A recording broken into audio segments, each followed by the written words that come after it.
Hello, this is Dr. Grande. Today I will analyze the case of Jodi Proger. First, I'll look at the background of this case, move to the timeline of the incident, then offer my analysis. Jodi Marie Proger was born on March 19, 1961, and lived in Stewartsville, Ohio. She graduated from Bel Air High School. At some point, she had a daughter named Jennifer and married a man named Tony. Jodi and Tony lived on a 5-acre farm where they had various animals, including horses. Jodi was described as a homemaker and an avid animal lover. In 2013, as Jodi was driving down the highway, she saw a doe get struck and killed by a motor vehicle that was a few cars ahead of her. In her rearview mirror, she saw a newborn male fawn circling around its mother's body on the side of the road. Jodi turned around, rescued the fawn, and took him back to her property. She named him Weezer. At that time, it was illegal in Ohio to care for a wild deer due to fears about chronic wasting disease. This is an illness that affects deer in many states.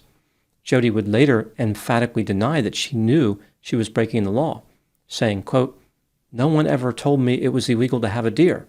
No one," unquote. Weezer adapted to life on the Prager family farm. Jodi indicated that he would come inside the house every night at 10 p.m. and climb onto the love seat. There, he would watch television for a while before falling asleep. When the call of nature struck Weezer, which it did at around 3 a.m., Jodi would let him outside to take care of business. Everything seemed to be going smoothly. However, the illegal aspect of Jodi's behavior would catch up with her 2 years later. In 2015, a correctional officer was supervising prisoners cleaning up a nearby roadway. According to Jodi, the officer engaged in a staring contest with Weezer. She had a bad feeling about the situation. Not long after this, the Ohio Department of Natural Resources, otherwise referred to as ODNR, paid a visit to Jodi because the correctional officer had lodged a complaint about the deer. They threatened to kill Weezer, which of course made Jodi very upset. She did not understand why they wanted to take him from her when she had been caring for him all this time. There was no way he could go back into the wild at this point, and killing him seemed unnecessary. Jodi cried and asked if anything could be done. The ODNR employees left without killing the deer, and officials tried to figure out what to do. Jodi was very vocal and contacted the media. Referring to Weezer, she said, "He is my pet and I love him, and he views me as a mother, and he is my baby, and that is how I feel." Jodi tried to explain how Weezer was satisfied with his living conditions, saying, quote, "He'll run around and play like he's a big dog. He's happy. He's a very happy, content deer. If he wasn't happy, he wouldn't want to come in the house," unquote. Jodi would do anything for Weezer. She defiantly stated, quote, "I am willing to stand in front of Weezer and take a bullet for him," unquote. Ultimately, Jodi was allowed to keep Weezer. Over the next several years, she frequently posted messages about her deer activity on Facebook. The images featured close-ups of Weezer, Jodi hugging the deer, feeding the deer from her mouth, and generally making him uncomfortable. Jodi and Weezer were seen in several images dressed up in Halloween costumes, posing for Christmas photos, celebrating the 4th of July, and dressed up for St. Patrick's Day. Deer facial expressions are notoriously difficult to read, but I'm convinced that Weezer was communicating something like, "Is it hunting season yet? I'm ready to go." For some of those Christmas photos, I wouldn't be surprised if he was thinking, "If I could only make that Grandma Got Run Over by a Reindeer song come to life." Despite possibly having a disgruntled deer, Jodi had attracted a lot of positive attention for keeping Weezer. At some point, she expanded her wildlife rescue operation and cared for other deer on her property. It is not clear how many deer she had, but based on what happens next, one could make a good argument that it was at least one too many. Now moving to the timeline of the incident. On November 15, 2025, at 10:27 p.m., the police responded to a report of an animal attack at Jodi's home in Stewartsville. When officers arrived, they found 64-year-old Jodi Proger trapped inside an enclosure with a buck she was keeping on her property. The authorities did not indicate the identity of this buck. Whoever the buck was, he had become aggressive and attacked Jodi. Family members had attempted to kill the deer, but they were not successful. The police shot and killed the buck and made their way to Jodi to render aid. She died from her injuries at the scene. The authorities indicated that Jodi possessed the appropriate permits for keeping the deer on private land, and no foul play is suspected. 3 days after Jodi was killed by the buck, her daughter Jennifer made a post on Facebook. Here is a summary of what she posted. Some of this is paraphrased. Jennifer indicated that news articles were a joke. People should not believe everything they read. Her mother Jodi knew the dangers of owning deer and had all the necessary permits. At the time of Jodi's death, her husband Tony was in the hospital due to a work accident. This meant that Jodi was alone on the farm. The deer that killed Jodi escaped his enclosure. How he escaped is not known. Jennifer's husband Matt searched the property for Jodi after Tony was unable to reach her. Matt discovered the buck loose on the property and struggled to get him closed in. Jennifer called 911 as her husband continued looking for Jodi.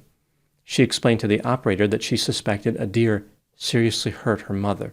Matt then informed her that Jodi was dead. Jennifer stated that Weezer did not kill Jodi.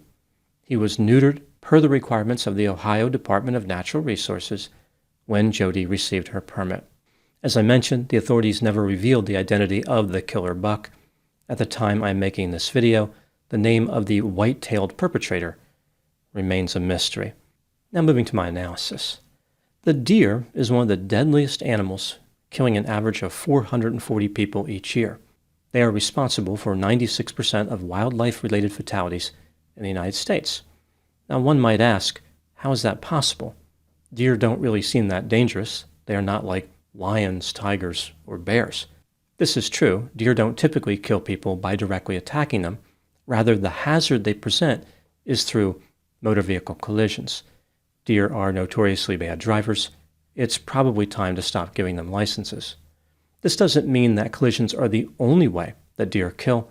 They do attack people on occasion. Most of the time when this happens, it is because a deer is sick, injured, scared, or trapped. I wonder if that's what happened in the case of Jodi Proger. It sounds like Jodi found herself in a challenging situation. She was alone on the farm. Again, her husband had been injured, so he was not there to help her. There were multiple deer on the property, so Jodi may have been dividing her attention. And the buck that killed her somehow escaped his enclosure. Maybe Jodi was trying to get him back in, or perhaps he cornered her in another enclosure. There is no way to know without having some idea of how the property was laid out. The direct cause of Jodi's death may have been poor management of the facility enclosures, but this could only happen because she had white-tailed deer on the property. It seems clear that Jodi was a compassionate person who really loved animals. She did not want to let Weezer die after seeing his mother get struck and killed by a vehicle. This is commendable, but Jodi did not really seem to be in a good position to care for deer. When she brought Weezer home, she was technically committing a crime. Later, she remedied that situation, but there was still this sense that she really wasn't following the rules. For example, on Facebook, she posted a letter from ONDR sent to her in June 2022, which stated they learned she was in the possession of additional white-tailed deer. This letter said that she was not licensed as a wild animal propagator or licensed as a wild animal rehabilitator. To avoid potential criminal prosecution, she was advised to surrender the additional white-tailed deer. After her death, the authorities said that she had all the necessary permits, so I guess that situation was straightened out at some point. Either way, it shows that Jodi was not exactly a rule follower when it came to caring for deer. She was emotionally invested in the animals. Her posts on Facebook reveal that Jodi was very affectionate with the deer. She believed that she had a special connection with them. She stated that she thought of Weezer as her baby. He was her pet, and she would take a bullet for him. I can appreciate that she loved Weezer, but that is a pretty extreme position. There have been quite a few stories I covered about people who felt like they had special relationships with wild animals. They believed they could communicate with them in a way that other people could not.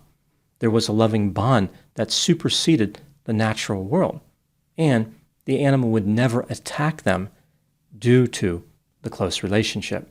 The person was safe from the typical behavior of wild animals. They had been issued some type of special immunity based on the strength of the emotional connection. Unfortunately, this immunity is a fantasy. Wild animals are inherently unpredictable. Furthermore, a buck is a particularly strong and powerful creature. This animal has substantial attack capabilities, even though it does not look dangerous or induce fear like a large predator would. What do I think happened in this case? This is just a theory, my opinion. I think that Jodi Proger was a kind person who came to believe she could form a special relationship with wild animals. She started her career as a wildlife expert by illegally caring for Weezer. Due to the ways that he resembled a pet, Jodi felt safe around him. He no longer seemed to be wild. Again, she thought of him as a big dog. Eventually, she worked out the legal issues and acquired the necessary permits. But that does not mean her behavior was wise. Jodi tried to replicate the success that she had with Weezer, like not being killed by him, and started caring for additional deer. At the time of her death, Jodi was the only human being on the farm. She placed herself in a dangerous position when she interacted with the homicidal buck alone. Whether the buck that killed Jodi was Weezer or another animal, the truth remains the same. Nobody can override the instincts of a wild animal or build any type of special connection that keeps everyone safe. Those are my thoughts on the case of Jodi Proger. Thank you so much for watching. I'll talk to you soon.